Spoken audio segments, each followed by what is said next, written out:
song says it only takes a spark to set a whole fire going.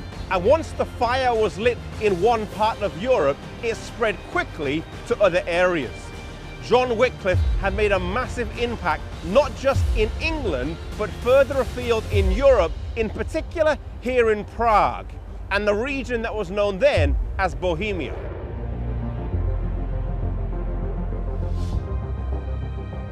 John Huss was of humble birth, and his father died soon after he was born. His mother sought an education for him, and he was able to get admission to the University of Prague as a charity scholar. As she reached Prague with her son, she knelt down and prayed that God would bless his life, a prayer that was answered again and again. He soon distinguished himself by his tireless application to study and by his blameless life.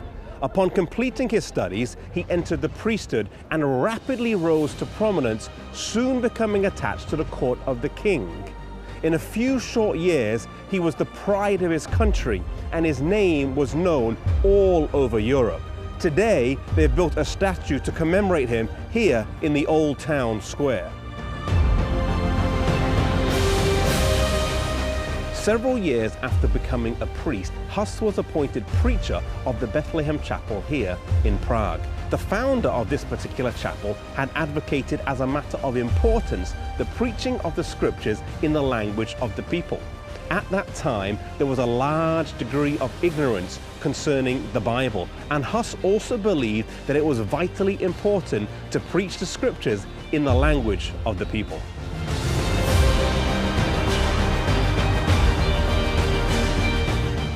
At this point in his life, Huss came in contact with Jerome, who would prove to be his right-hand man until his death.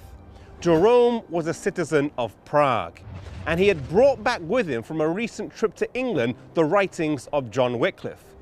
The Queen of England at that time was also a convert of John Wycliffe, and she was a Bohemian princess, and through her influence, his writings were circulated at length in Bohemia.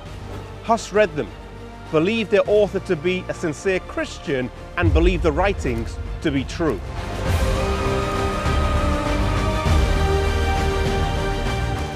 Huss's impact was growing, not just here in his homeland, but also in neighboring Germany.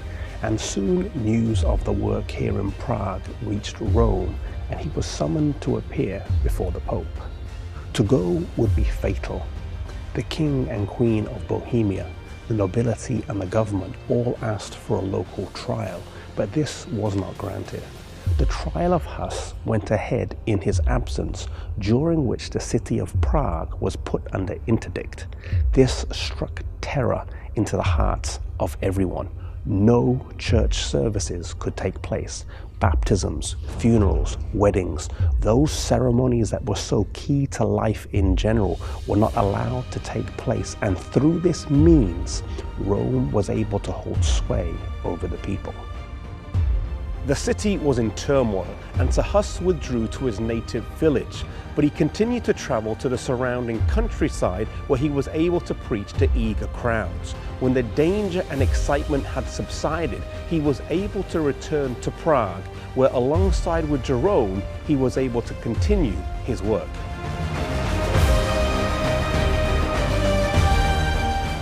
During this time in Europe, there was not one or two, but three rival popes, all claiming to be the vicar of Christ.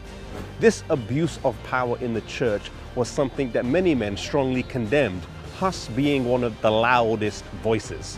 The emperor at that time, Emperor Sigismund, called for a council in Constance, Germany, to settle this dispute once and for all, and also to deal with some of the new heresies arising from men such as John Huss that they didn't agree with. Huss was summoned to appear before the council and was given assurance of a safe passage by the emperor. One thing that stands out from this story is the prayer that John Huss's mum made with him as he was on his way to university.